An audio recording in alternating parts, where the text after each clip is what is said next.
I'd like to tell you about the strangest secret in the world. Some years ago, the late Nobel Prize-winning Dr. Albert Schweitzer was being interviewed in London, and a reporter asked him, "Doctor, what's wrong with men today?" And the great doctor was silent a moment, and then he said, "Men simply don't think." It's about this that I want to talk with you. We live today in a golden age. This is an era that man has looked forward to, dreamed of, and worked toward for thousands of years. But since it's here, we pretty well take it for granted. We in America are particularly fortunate to live in the richest land that ever existed on the face of the earth, a land of abundant opportunity for everyone. But do you know what happens? Well, let's take 100 men who start even at the age of 25. Do you have any idea what will happen to those men by the time they're 65? These 100 men who all start even at the age of 25 believe they're going to be successful. If you asked any one of these men if he wanted to be a success, he'd tell you he did. And you'd notice that he was eager toward life, that there was a certain sparkle to his eye, an erectness to his carriage, and life seemed like a pretty interesting adventure to him. But by the time they're 65, 1 will be rich. 4 will be financially independent. 5 will still be working. 54 will be broke. Now think a moment. Out of the 100, only 5 make the grade. Now why do so many fail? What has happened to the sparkle that was there when they were 25? What's become of the dreams, the hopes, the plans? And why is there such a large disparity between what these men intended to do and what they actually accomplished? When we say about 5% achieve success, we have to define success. And here's the best definition I've ever been able to find. Success is the progressive realization of a worthy ideal. If a man is working toward a predetermined goal and knows where he's going, that man is a success. If he's not doing that, he's a failure. Success is the progressive realization of a worthy ideal. Rollo May, the distinguished psychiatrist, wrote a wonderful book called Man's Search for Himself. And in this book he says, the opposite of courage in our society is not cowardice. It is conformity. And there you have the trouble today. It's conformity, people acting like everyone else without knowing why, without knowing where they're going. Now think of it. In America right now, there are over 18 million people 65 years of age and older. And most of them are broke. They're dependent on someone else for life's necessities.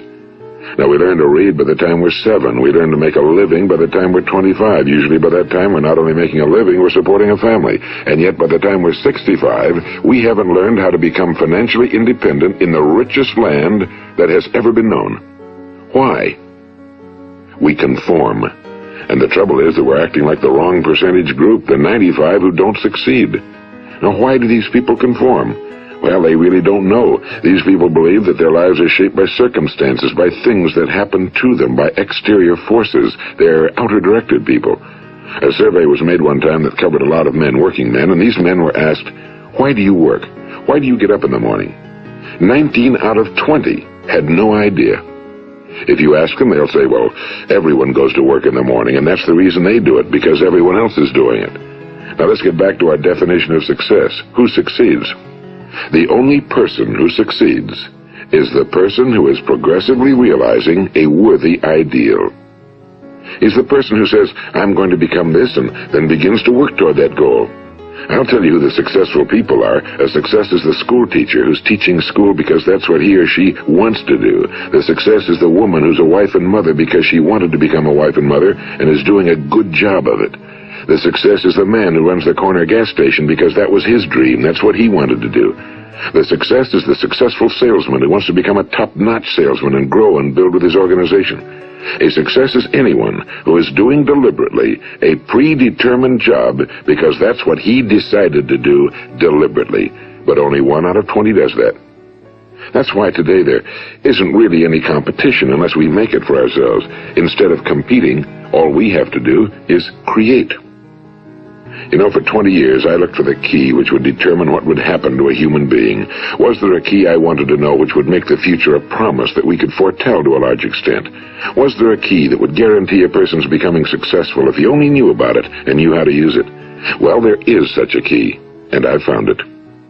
Have you ever wondered why so many men work so hard and honestly without ever achieving anything in particular, and others don't seem to work hard and yet seem to get everything? They seem to have the magic touch. You've heard them say that about someone. Everything he touches turns to gold. And have you ever noticed that a man who becomes successful tends to continue to become successful? And on the other hand, have you noticed how a man who's a failure tends to continue to fail? Well, it's because of goals. Some of us have goals, some don't. People with goals succeed because they know where they're going. It's that simple. Think of a ship leaving a harbor, and think of it with the complete voyage mapped out and planned. The captain and crew know exactly where it's going and how long it'll take. It has a definite goal. Now, 9,999 times out of 10,000, it will get to where it started out to get. Now let's take another ship, just like the first, only let's not put a crew on it or a captain at the helm. Let's give it no aiming point, no goal, no destination. We just start the engines and let it go. I think you'll agree with me that if it gets out of the harbor at all, it will either sink or wind up on some deserted beach, a derelict. It can't go anyplace because it has no destination and no guidance, and it's the same with a human being. Take the salesman, for example. There's no other person in the world today with the future of a good salesman. Selling is the world's highest paid profession, if we're good at it and if we know where we're going. Every company needs top-notch salesmen, and they reward those men. The sky's the limit for them. But how many can you find? Someone once said the human race is fixed, not to prevent the strong from winning, but to prevent the weak from losing. The American economy today can be likened to a convoy in time of war. The entire economy is slowed down to protect its weakest link, just as the convoy had to go at the speed that would permit its slowest vessel to remain in formation. That's why it's so easy to make a living today. It takes no particular brains or talent to make a living and support a family today. So we have a plateau of so-called security, if that's what a person's looking for. But we do have to decide how high above this plateau we want to aim. Now let's get back to the strangest secret in the world, the story that I wanted to tell you today. Why do men with goals succeed in life and men without them fail? Well, let me tell you something which, if you really understand it, will alter your life immediately. If you understand completely what I'm going to tell you from this moment on, your life will never be the same again. You'll suddenly find that good luck just seems to be attracted to you. The things you want just seem to fall in line, and from now on you won't have the problems, the worries, the gnawing lump of anxiety that perhaps you've experienced before. Doubt, fear, well, they'll be things of the past. Here's the key to success and the key to failure.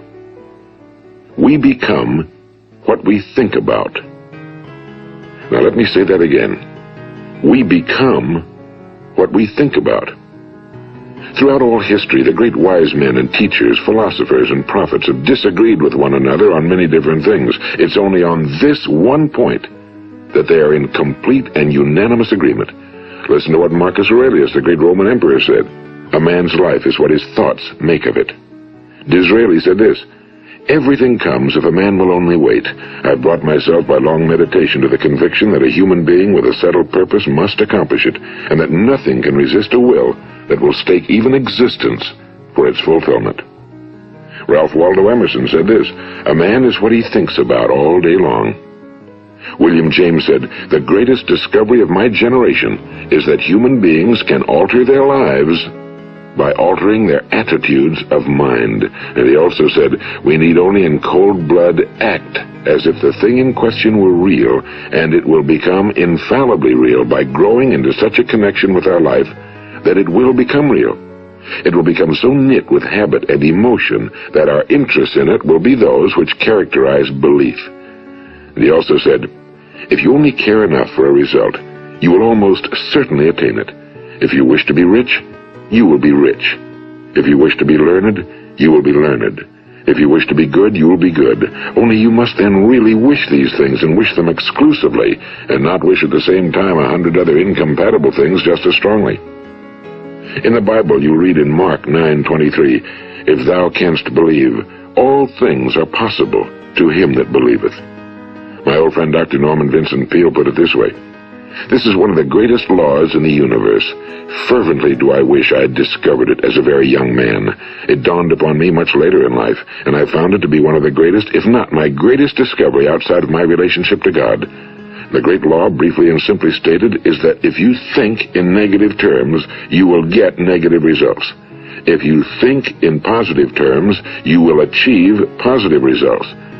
That is the simple fact, he went on to say, which is at the basis of an astonishing law of prosperity and success. In 3 words, believe and succeed. William Shakespeare put it this way: our doubts are traitors and make us lose the good we oft might win by fearing to attempt.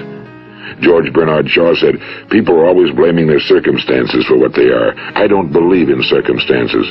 The people who get on in this world are the people who get up and look for the circumstances they want, and if they can't find them, make them. Well, it's pretty apparent, isn't it? And every person who discovered this for a while believed that he was the first one to work it out. We become what we think about. Now, it stands to reason that a person who's thinking about a concrete and worthwhile goal is going to reach it, because that's what he's thinking about, and we become what we think about. Conversely, the man who has no goal, who doesn't know where he's going, and whose thoughts must therefore be thoughts of confusion and anxiety and fear and worry, becomes what he thinks about. His life becomes one of frustration and fear and anxiety and worry. And if he thinks about nothing, he becomes nothing. Now, how does it work? Why do we become what we think about? Well, I'll tell you how it works as far as we know. Now, to do this, I want to tell you about a situation that parallels the human mind. Suppose a farmer has some land, and it's good fertile land. Now, the land gives the farmer a choice. He may plant in that land whatever he chooses. The land doesn't care. It's up to the farmer to make the decision. Now, remember, we're comparing the human mind with the land because the mind, like the land, doesn't care what you plant in it. It will return what you plant, but it doesn't care what you plant. Now, let's say that the farmer has 2 seeds in his hand. One is a seed of corn, the other is nightshade, a deadly poison.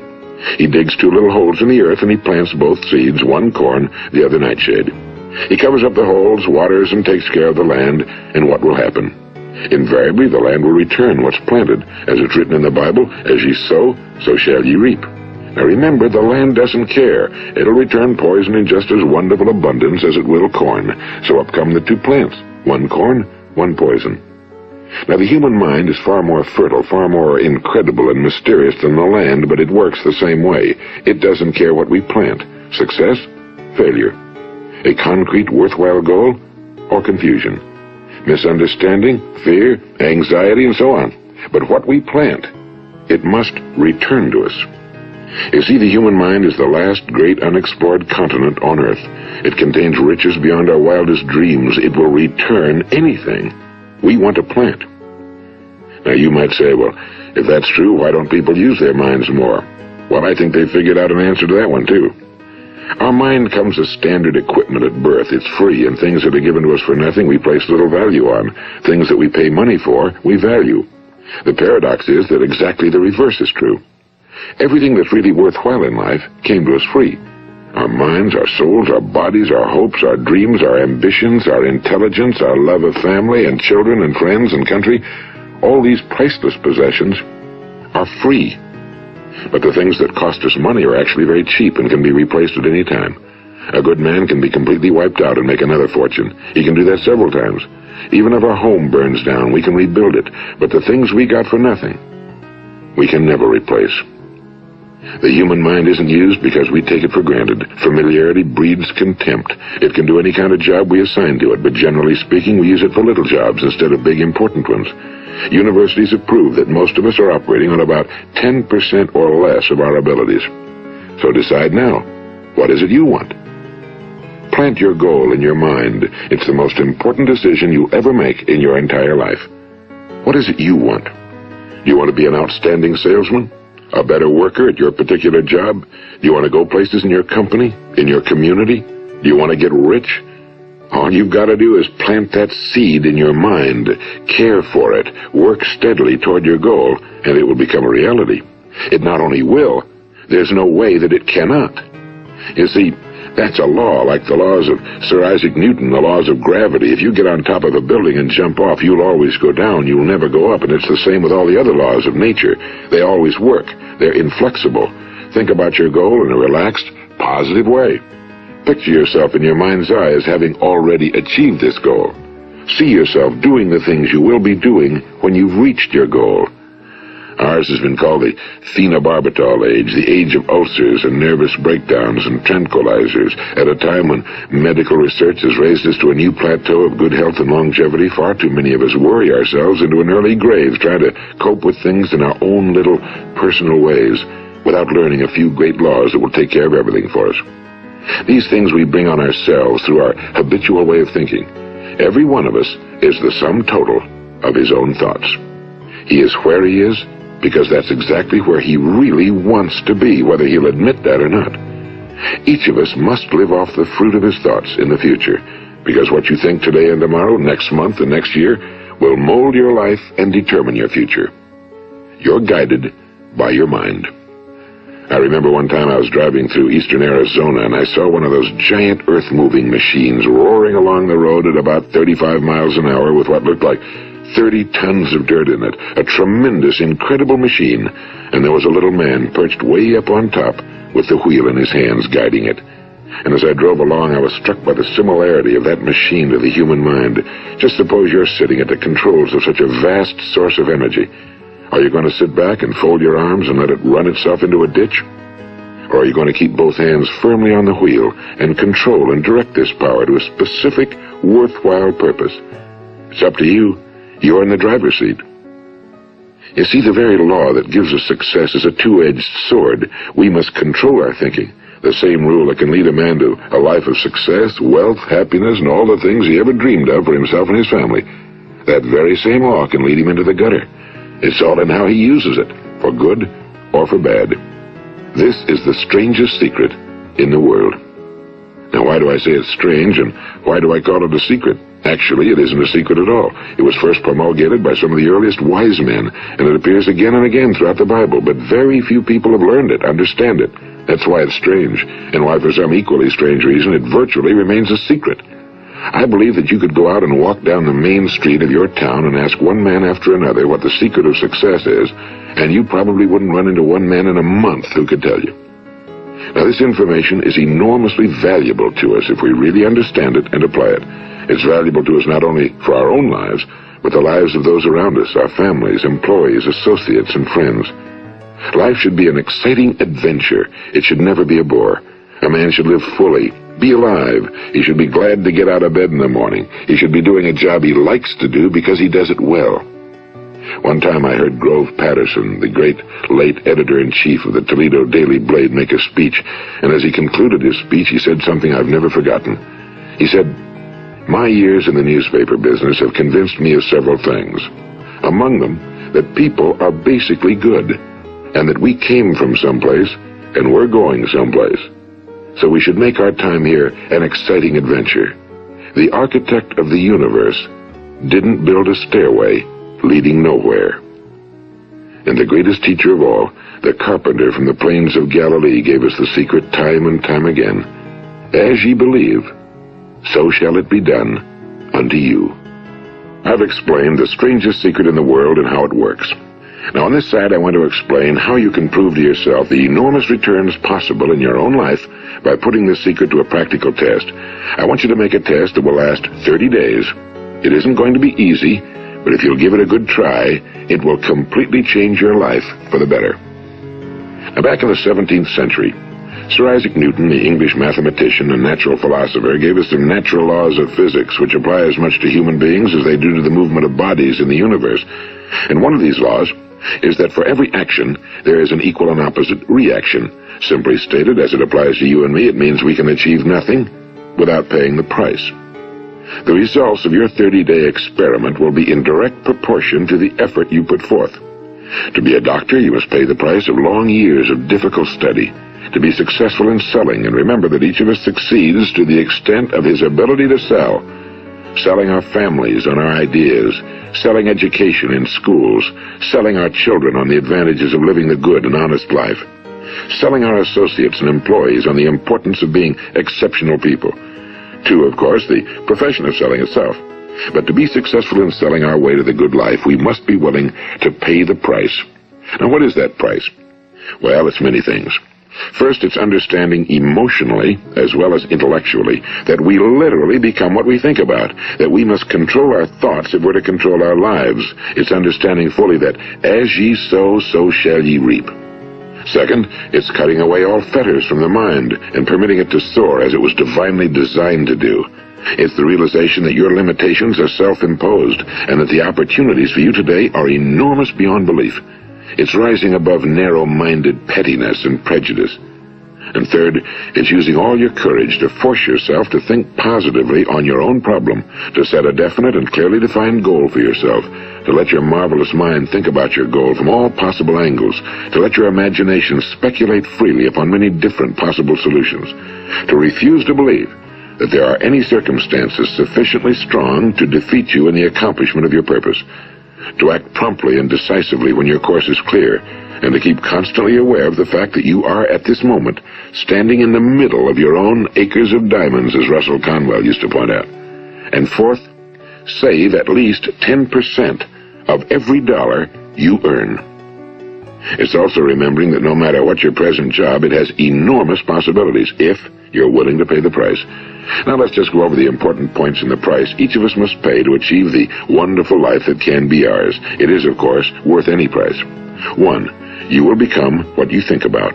2. Remember the word imagination and let your mind begin to soar. 3. Courage. Concentrate on your goal every day. 4. Save 10% of what you earn. And 5. Action. Ideas are worthless unless we act on them. Now, I'll try to outline the 30-day test I want you to make. Keep in mind that you have nothing to lose by making this test and everything you could possibly want to gain. There are two things that may be said of everyone. Each of us wants something, and each of us is afraid of something. I want you to write on a card what it is you want more than anything else. It may be more money. Perhaps you'd like to double your income or make a specific amount of money. It may be a beautiful home. It may be success at your job. It may be a particular position in life. It could be a more harmonious family. Each of us wants something. Now write down on your card specifically what it is you want. Make sure it's a single goal and clearly defined. You needn't show it to anyone, but carry it with you so that you can look at it several times a day. Think about it in a cheerful, relaxed, positive way each morning when you get up, and immediately you have something to work for, something to get out of bed for, something to live for. Look at it every chance you get during the day and just before going to bed at night. And as you look at it, remember that you must become what you think about, and since you're thinking about your goal, you realize that soon it will be yours. In fact, it's yours really the moment you write it down and begin to think about it. Look at the abundance all around you as you go about your daily business.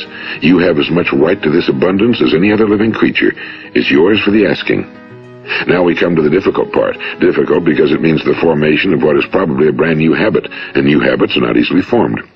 Once formed, however, it will follow you for the rest of your life. Stop thinking about what it is you fear. Each time a fearful or negative thought comes into your consciousness, replace it with a mental picture of your positive and worthwhile goal. And there'll come times when you'll feel like giving up. It's easier for a human being to think negatively than positively. That's why only 5% are successful. You must begin now to place yourself in that group. For 30 days, you must take control of your mind. It will think about only what you permit it to think about. Each day for this 30-day test, do more than you have to do. In addition to maintaining a cheerful, positive outlook, give of yourself more than you've ever done before. Do this knowing that your returns in life must be in direct proportion to what you give. The moment you decide on a goal to work toward, you're immediately a successful person. You are then in that rare and successful category of people who know where they're going. Out of every 100 people, you belong to the top 5. Don't concern yourself too much with how you're going to achieve your goal. Leave that completely to a power greater than yourself. All you have to do is know where you're going. The answers will come to you of their own accord and at the right time. Remember these words from the Sermon on the Mount, and remember them well. Keep them constantly before you this month of your test. Ask, and it shall be given you. Seek, and ye shall find. Knock, and it shall be opened unto you. For every one that asketh receiveth, and he that seeketh findeth, and to him that knocketh it shall be opened. It's as marvelous and as simple as that. In fact, it's so simple that in our seemingly complicated world, it's difficult for an adult to understand that all he needs is a purpose and faith. For 30 days, do your very best. If you're a salesman, go at it as you've never done before, not in a hectic fashion, but with the calm, cheerful assurance that time well spent will give you the abundance in return you deserve and want. If you're a homemaker, devote your 30-day test to completely giving of yourself without thinking about receiving anything in return, and you'll be amazed at the difference it makes in your life. No matter what your job, do it as you've never done it before for 30 days. And if you've kept your goal before you every day, you'll wonder and marvel at this new life you've found. Dorothea Brand, the outstanding editor and writer, discovered it for herself and tells about it in her fine book, Wake Up and Live. Her entire philosophy is reduced to the words, act as though it were impossible to fail. She made her own test with sincerity and faith, and her entire life was changed to one of overwhelming success. Now, you make your test for 30 full days. Don't start your test until you've made up your mind to stick with it. You see, by being persistent, you're demonstrating faith. Persistence is simply another word for faith. If you didn't have faith, you'd never persist. If you should fail during your first 30 days, by that I mean suddenly find yourself overwhelmed by negative thoughts, you've got to start over again from that point and go 30 more days. Gradually, your new habit will form until you find yourself one of that wonderful minority to whom virtually nothing is impossible. And don't forget the card. It's vitally important as you begin this new way of living. On one side of the card, write your goal, whatever it may be. On the other side, write the words we've quoted from the Sermon on the Mount. Ask, and it shall be given you. Seek, and ye shall find. Knock, and it shall be opened unto you. Nothing great was ever accomplished without inspiration.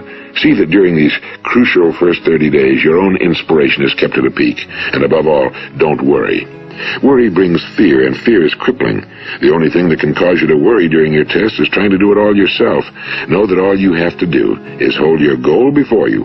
Everything else will take care of itself. Remember also to keep calm and cheerful. Don't let petty things annoy you and get you off course. Now, since making this test is difficult, some will say, why should I bother? Well, look at the alternative. No one wants to be a failure. No one really wants to be a mediocre individual. No one wants a life constantly filled with worry and fear and frustration. Therefore, remember that you must reap that which you sow. If you sow negative thoughts, your life will be filled with negative things. If you sow positive thoughts, your life will be cheerful, successful, and positive. Now, gradually, you will have a tendency to forget what you've heard on this recording. Play it often. Keep reminding yourself of what you must do to form this new habit. Gather your whole family around at regular intervals and listen to what's been said here. You know, most men will tell you that they want to make money without understanding the law. The only people who make money work in a mint. The rest of us must earn money. This is what causes those who keep looking for something for nothing or a free ride to fail in life. The only way to earn money is by providing people with services or products which are needed and useful.